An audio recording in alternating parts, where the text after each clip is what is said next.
And welcome back to the David67 Celtic News YouTube channel.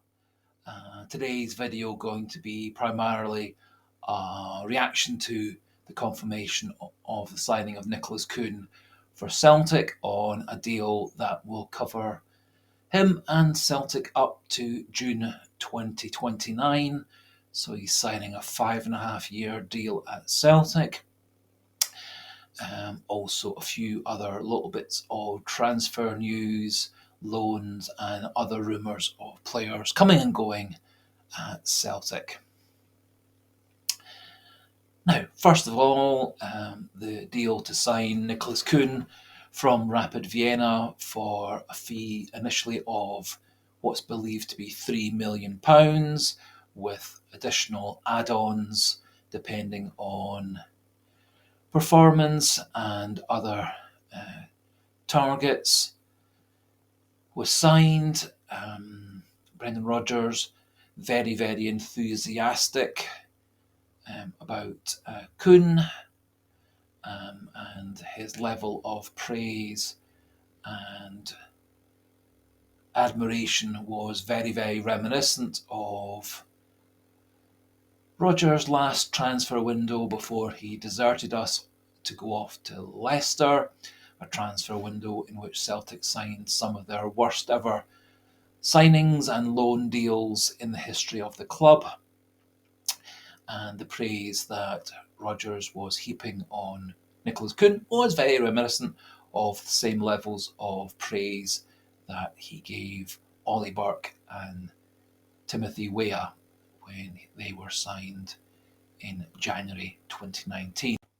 So, as I was saying, Rodgers, in response to the confirmed signing of Kuhn, said he was delighted, that he believed Kuhn is a dynamic player who has an excellent level of quality and all the attributes to fit well into our style of play. He's able, according to Rodgers, to play both sides and has versatility. And he's a player that Rodgers feels is this definite added quality to Celtic, and that Kuhn is a difference maker and a big upgrade on all the players signed in the summer transfer window. I presume he's meaning the young players signed in the transfer window in the summer, rather than saying that Nicolas Kuhn is better than Luis Palma, who has been a standout success at Celtic since he was signed in August. Just in contrast to that, Rodgers, when he signed Ollie Burke on loan in January 29, said that Burke had power and pace which was phenomenal, a nice touch on the ball.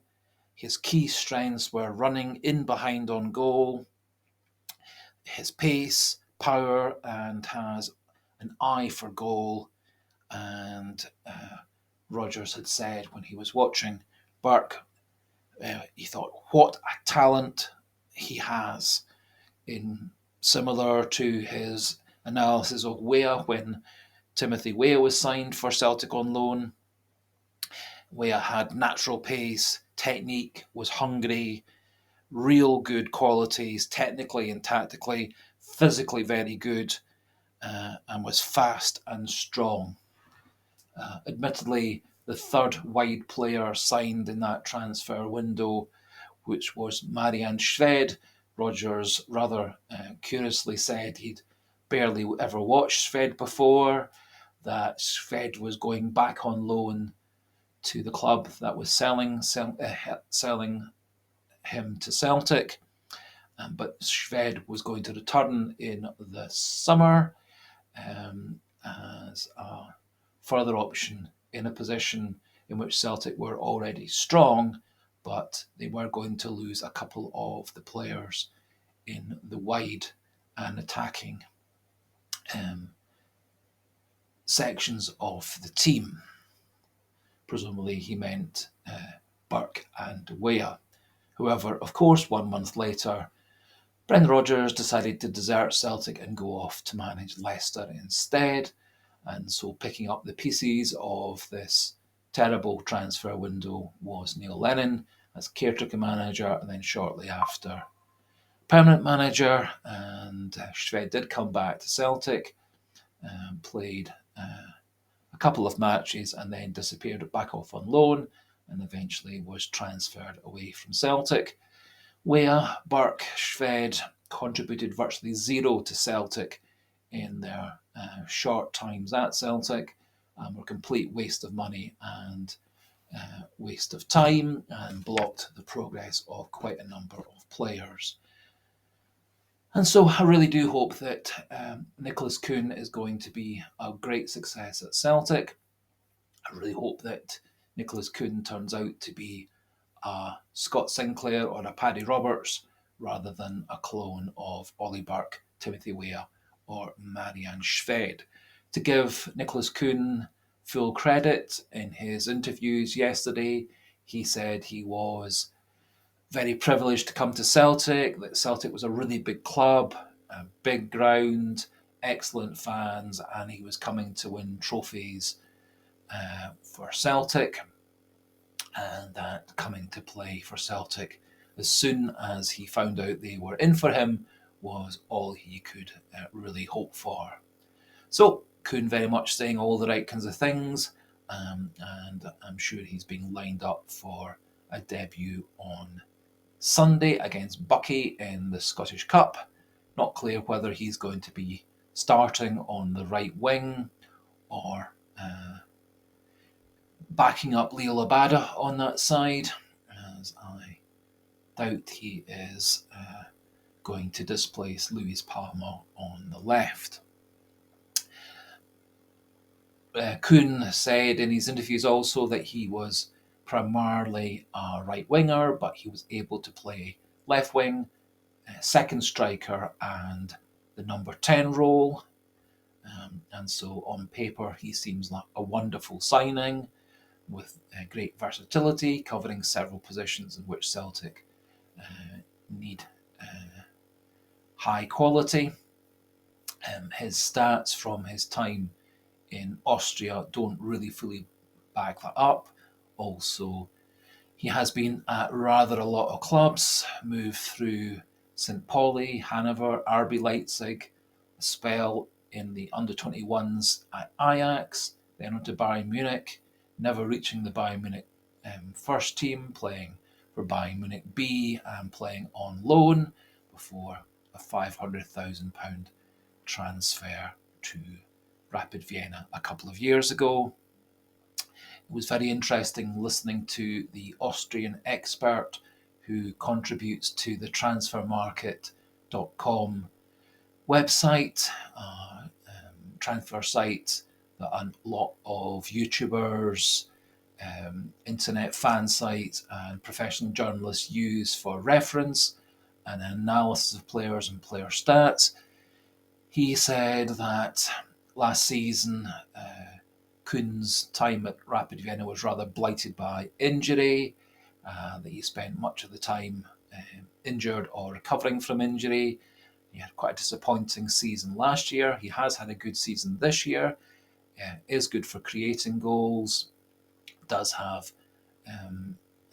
good pace and ability to dribble, sets up chances for others. However, he is, according to the Austrian expert on that site, terrible at finishing, terrible at scoring goals, wastes a lot of chances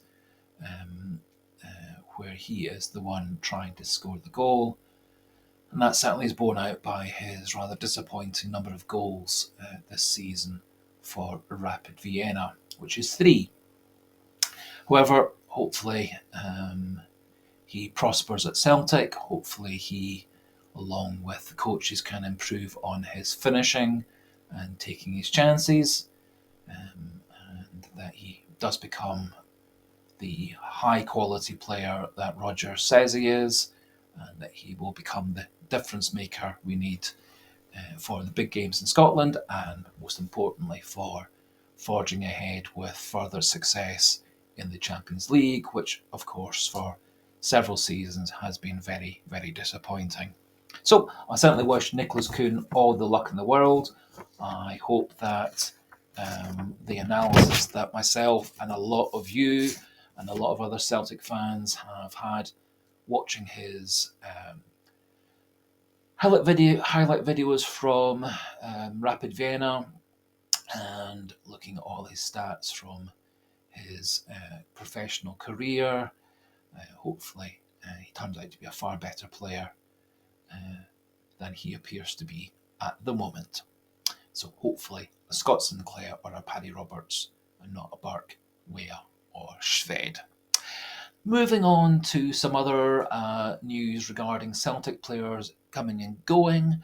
Vata, our very talented B team under 18 player, has been given permission to leave the club in this transfer window. That should give Celtic £300,000 to £400,000 of compensation. He's currently being chased by 3 Italian clubs: Bologna, Como, and Sampdoria. All of them are fighting for his signature.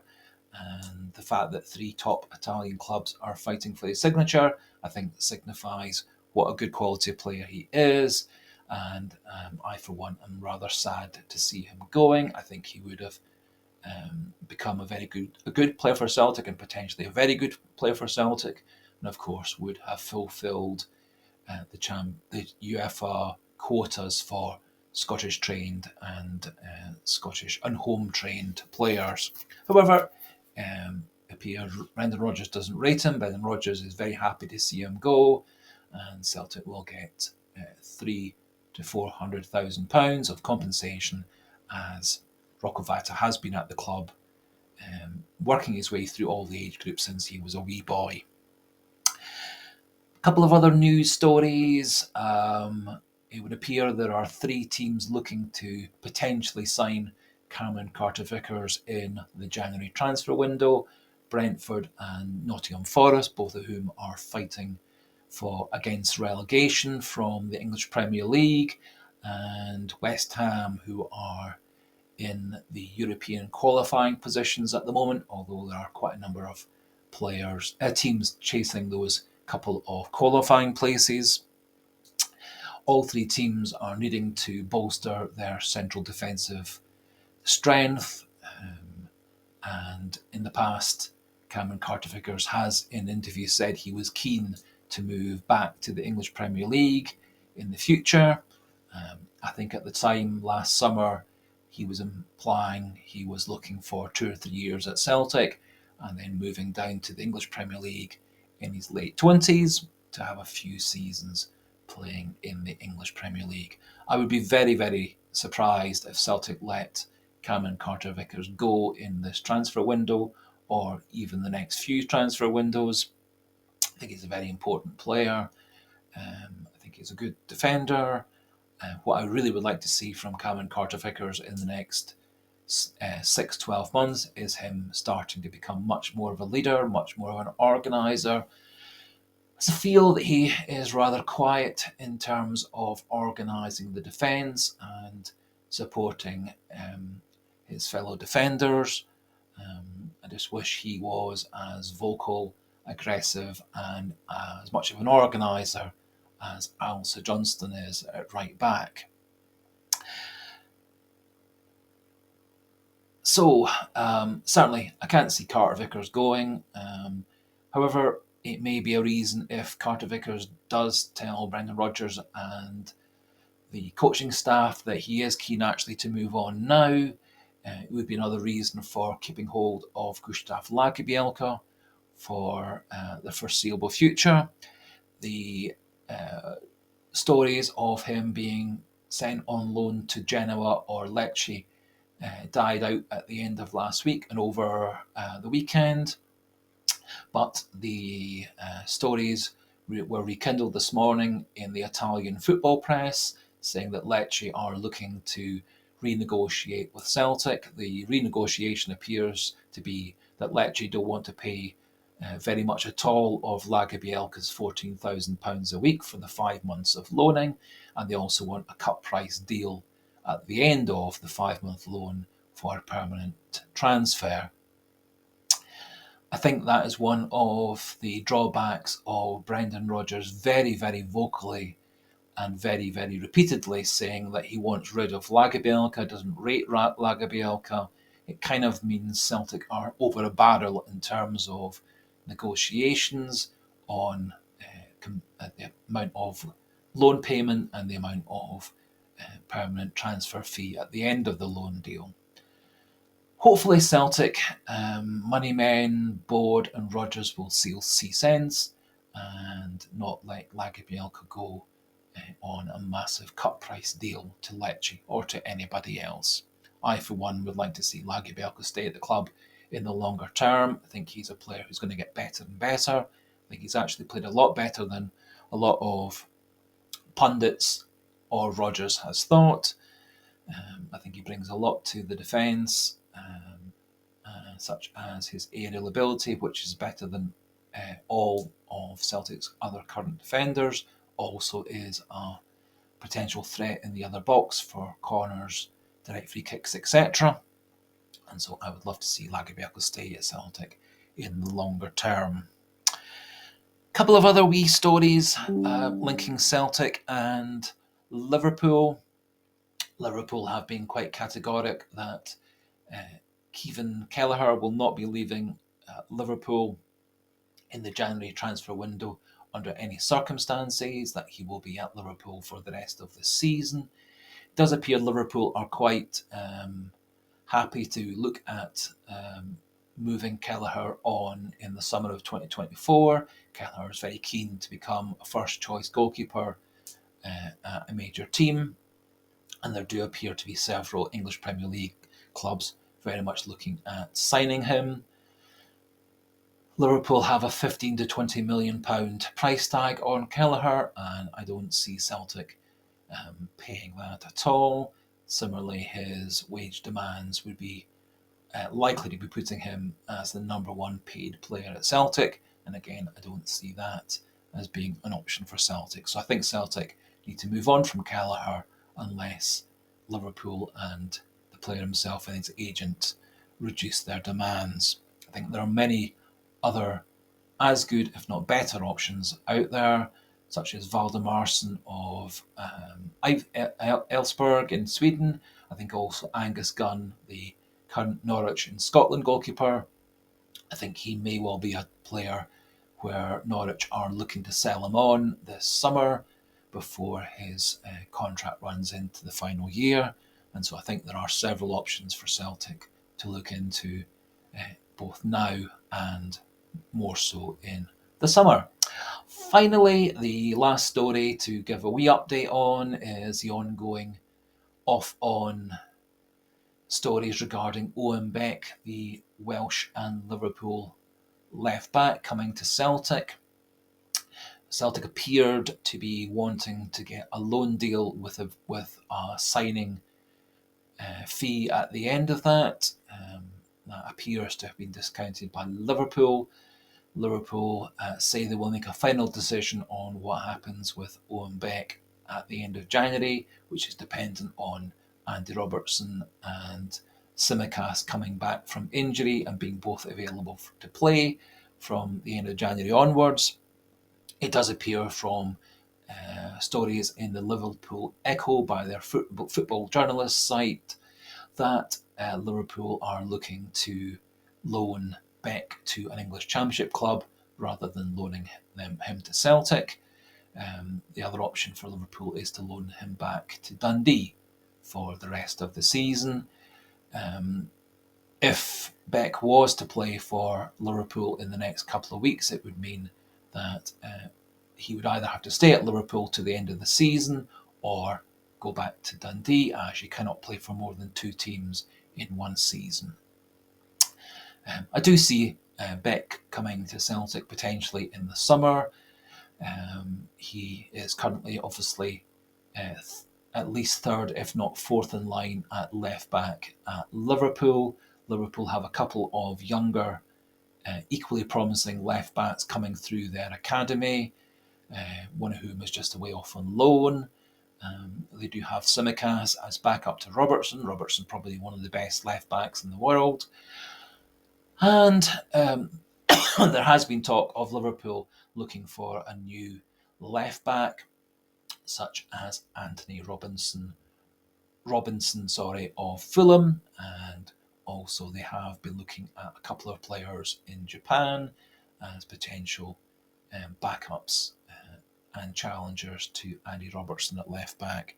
Thus, I can easily see Owen Beck dropping down to third, fourth choice at Liverpool by the summer, and both he and Liverpool keen to move him on.